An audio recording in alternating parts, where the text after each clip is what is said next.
小米公司现在也准备即将进军折叠手机市场。在折叠手机现在已由三星和华为两家公司主导，并推出为 Galaxy Fold 和华为 Mate X。当然，三星除了 Galaxy Fold， 还有另外一种类型的折叠手机，它为 Galaxy Z Flip， 并且今年他们预估还会推出下一代的新品。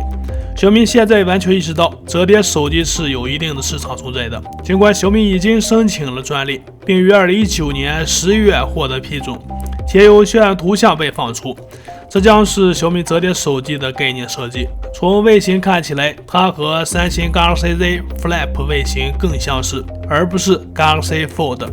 在专利设计上来看，该设备在外部采用了小窗口屏幕，可以显示时间和通知以及简单的便捷内容。其内部屏幕则在打开时就像通常智能手机一样，区别主要是合拢占用空间更小，展开得到更大的面积显示，从而变得易于携带，并且能保护内部的柔性 OLED 屏幕。其该智能手机的翻盖式设计也是一种新的潮流，并且摩托罗拉之前也发布了一款 Moto Razr， 它也具有相同的设计，可以折叠屏幕。另外，根据 XDA 开发人员的说法，小米向三星请求了该屏幕折叠面板，并且小米公司也有了与 Galaxy Z Flip 类似的设计，但产品命名尚未公开知晓。另外，该产品将有具有塑料保护层的超轻玻璃制成，以增强保护作用。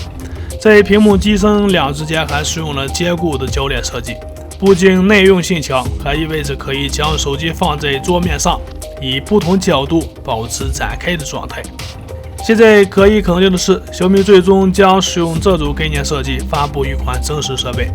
来自韩国网站还有报道称，小米向三星订购了柔性 OLED 显示屏，并且 LG 面板也可能是考虑范围之内。似乎没有选择京东方和其他的面板供应商，其原因是他们生产的折叠面板质量低于三星的折叠面板。小米这款折叠手机现已确定正式存在，并且这款产品正在筹备，也有望今年年底之前会投放于市场。好了，今天的内容就这么多，欢迎关注、点赞和留言互动，下期内容我们再见。